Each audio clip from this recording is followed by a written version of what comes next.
Welcome back to Big Mouth and fancy seeing you here.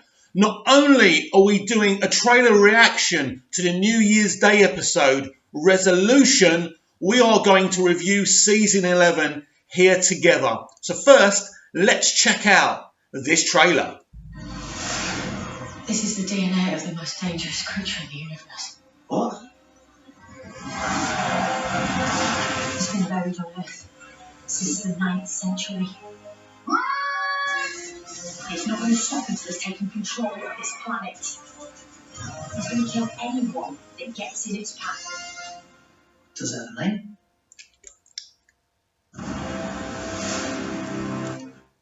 Wow. I actually got more excited about that 45 seconds worth of trailer than I did for the whole of Season 11 and that finale last night. I tell you what the mistake is here, not revealing. It's the Daleks. We know it's the Daleks. It's been reported it's the Daleks. And by them not telling us what the threat is, it's obvious it's the Daleks. I love the music. I love the tempo. I love seeing the soldiers. It looks very epic. It looks very exciting. And even though I'm not exactly motivated that much to this version of the Doctor right now, that looks like a great special to turn on and enjoy with your popcorn on New Year's Day. And I'm very excited to see this Doctor's reaction to the Daleks. And please, Mr. Chibnall, the Daleks must not say, "You are a female Doctor. Why did you become a female?" Do that. I'm jumping out the window and I'm killing myself, because stop it. But in all honesty, it's great that the Daleks are returning, because not having any classic monsters in Season 11 really hurt it, mainly because Mr. Chibnall didn't give us awesome threats in Season 11. Frog in my throat. Or is that Chris Chibnall getting down there again? Anyway, yeah, so I think that was a mistake. I've told you this before, that this wasn't ever going to happen. The Daleks weren't going to come back in this special. The BBC forced him to do this because of the dumpster fire that Season 11 is. And just to get the fans back on side, we already know she's going to be wearing a scarf in this as well. So, yeah, that's the reason this is happening. I really like that trailer. I think it's exciting. It gets to the point. There's not even any humour in this trailer, which is pretty interesting, actually. Two things that are really telling about this trailer. Yaz is standing behind everyone. You can barely see her, which sums up her Season 11 kind of storylines, really, and how she's barely been used. And the first face you see in this trailer is Graham's. Now, I've been saying since the beginning of this season that Graham's more the Doctor than the Doctor is. And what happens in the finale? That gets proved. Graham and his companion, Dr. Graham and his companion, actually defeat Tim Shaw, which is outrageous, really, if you think about it. The Doctor is involved with stopping the threat. But the face-off with Tim Shaw was Graham. The whole energy and emotion for this story was about Graham versus Tim Shaw. You can't be doing that. That's got to be the Doctor's story. And for me, that's really, really disappointing. I love Graham. I love Bradley Walsh. But he shouldn't be the focus of Doctor Who. And for me, this is why I was talking about in my season finale review video that Chibnall's been really sexist towards Jodie Whittaker's Doctor, because he hasn't given her any stakes, any development. And it seems to me this has happened because she's a woman. And then he puts the focus on the male companion. You don't get more sexist than that. So he comes across woke and he's accused of being too politically correct. That isn't very politically correct, is it? Anyway, if we get away from the trailer, that's on New Year's Day at around 8 o'clock on BBC One. We'll look forward to seeing that. Hopefully I can get it on Amazon Prime so I can watch it, because I don't know how else I'm going to watch it. But we shall see when it gets closer to that date. But let's talk about Season 11. And I would say that The Woman Who Fell to Earth, which was the very first episode, was a solid, fantastic introduction for the 13th Doctor. Some of the things I loved was when she's going, tongue, that's so Doctor, and she did that so well. When she walks past Ryan and Yaz, well, you were a lot of good, weren't you? That's the Doctor. That's the Doctor challenging people that she's just met. That's brilliant. She is so the Doctor in this episode, and I really enjoyed it, and it was a great introduction, and I thought I was excited about the 8+ million live viewers that the premiere got, and I was hoping that it would only fall a little bit, and it fell to 7 million. And the second episode, I thought, well, that's pretty cool because maybe it can stick on 7 million, which it didn't. The Ghost Monument, again, is a solid episode, and I think her reaction to being reintroduced to the TARDIS, reunited with the TARDIS, again, was beautiful. It really was. And I love the opening scene of the Ghost Monument too, when Yaz just wakes up and the Doctor's busy talking to these people. She's basically ignoring Yaz. Again, that sums up what Yaz is doing in this whole season. Pretty much people are ignoring her or she's tagging along. And I do feel sorry for Mandip. She didn't deserve that. She didn't deserve just to be a box to be ticked without actually contributing much to this season or to the episodes. But yeah, I like the Ghost Monument, and a lot of people didn't like that episode, but I thought it was okay. Then you've got the best episode of the season, which is Rosa. Now, I'll say it again, and I've said it before, and I've said it on my finale review. This is a great episode of TV. I don't think this is a particular great episode of Doctor Who within its history, if you compare it to other episodes. But I really enjoyed the episode. And I'm one of the few people who loved Khazro. I thought he's got a lot of potential. I expected to see him recur quite a few times this season. I thought he was this Doctor's version of Captain Jack, a broken man who's doing the wrong thing, that the Doctor can motivate to become a better person. We didn't see that. I hope we see Khazro in season 12 because I really do think there's a potential there for the Doctor and Khazro to become friends, for her to help him become a better person. And so I hope that happens, but I'm not holding out much hope for that. So Rosa is a really good episode. And if you're talking about educational terms, it's great for young people to see that. And a lot of people started this too politically correct accusation because of that episode. But I'm sorry, I'm not having that. That was a great historical episode. It teaches the younger viewers things, and you know, it was great, and the whole thing was done so well. Yes, I know what people are saying, that all the white people were racist and no one was sympathetic to black people within that episode. But hey, we weren't there, and we don't know exactly what happened. I'm sure there was sympathisers to the African Americans' plight back then from some white people. But who knows? And no, that episode didn't trigger me. I think it was a perfect, it was perfect TV. It was brilliant TV. So well made, so well written. And, you know, I congratulate them for Rosa. The real problem started with arachnids in the UK. And I will warn you, after we get past this episode, I can't really remember the titles apart from Kablam. So, yeah. Arachnids in the UK was a real problem. This was the first episode where we kind of started okay, but then we kind of lost the plot within the middle and the third act. The best thing about this episode is at the start, when the Doctor gets out of the TARDIS with her new friends and she goes, well, I guess this is it. She's really emotional. She doesn't want to leave them. You can tell she doesn't want to be on her own. And when Yaz invites her around for tea, and she jumps at the chance. That's beautiful. And I said at the time, that is everything that the Doctor should be. Beautiful. We didn't see that enough from Jodie within the writing. Not Jodie's fault. You know, again, people attacking Jodie for this, that and the other is ridiculous. She can only perform. She can only perform what's in front of her. She's an actor. And in terms of the woke stuff she's been saying in public, that's, again, what the BBC are telling her to say. So, you know, I'm no interest in attacking Jodie Whittaker. I think she tried her best. I think at times she rose above what was written on the paper for her, and I congratulate her for that at least. And a lot of people like Jodie as the Doctor. We mustn't forget that. There must be a balance. And like I respect people who have embraced her as the Doctor already, you've got to kind of respect people who don't see her that way. If it's just people who hate her because she's a female doctor, no, I'm not interested in that kind of talk. You've got to be constructive with your criticism. And so, apart from that opening sequence, I thought Arachnids in the UK was very problematic. And then you've got the Trump guy. I just think, and I love that actor, by the way, Sex and the City and all that. Great opportunity to do something special with him.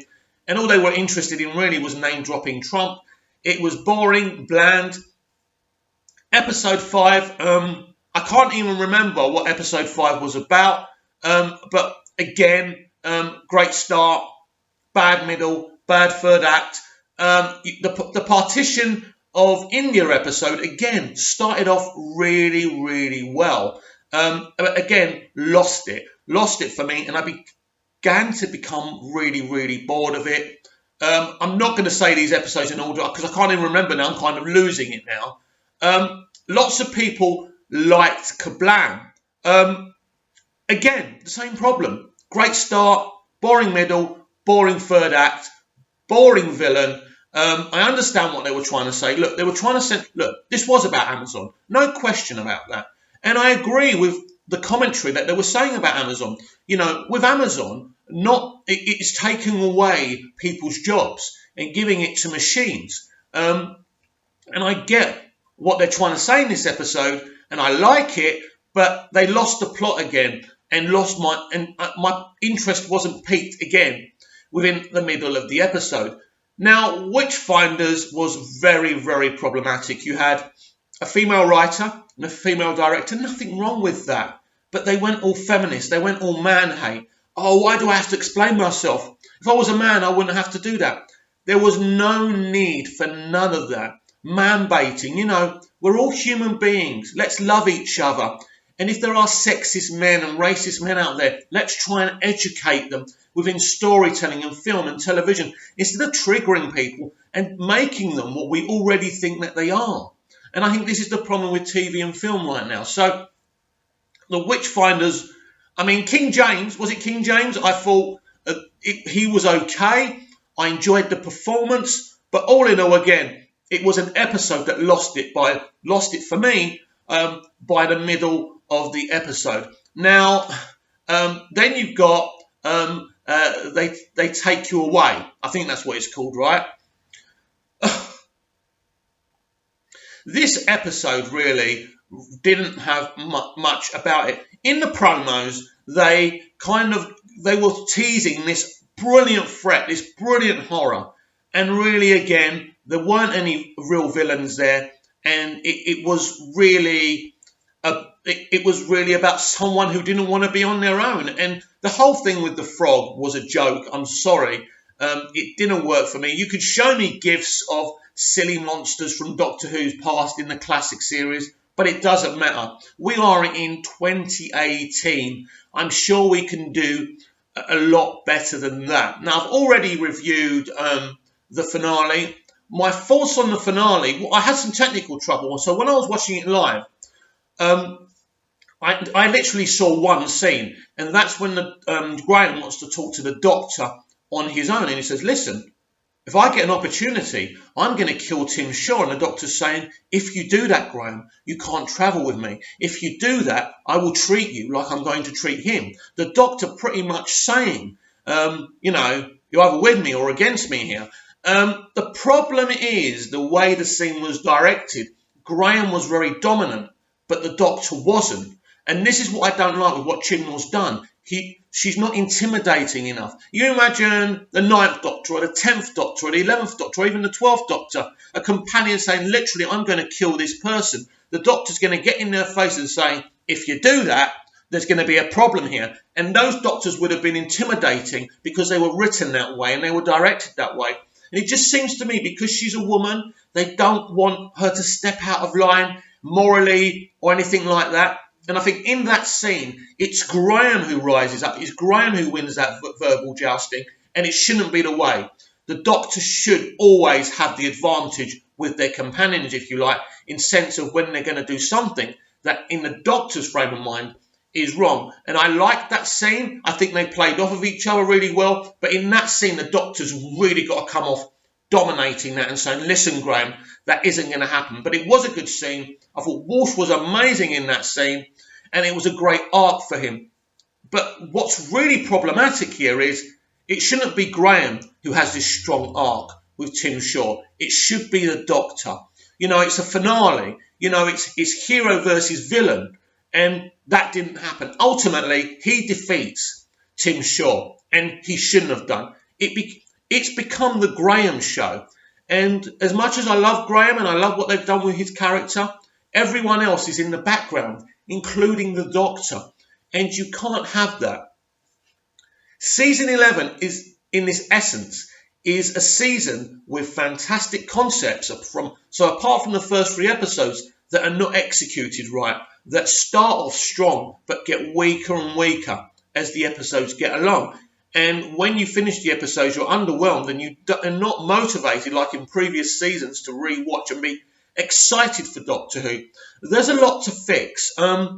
We've got a big break after the New Year's Day episode. I already forgot the title, Resolution, yeah? I hope that's a great episode that gets our juices flowing for 2020. But there's no question here. Behind the scenes, it's an absolute mess, I can tell you that. I've said this before, but I will say it straight so you understand. 10 episodes were scheduled for next year. It was quickly decided by the BBC that they would be reduced to 6, and to give them a chance to replace Chibnall and Whittaker, they will need to take a break. From what I'm hearing, early April, season 12 will commence, and then we'll get season 13 within September or October. We'll get 2 seasons to kind of make up for what we haven't had next year.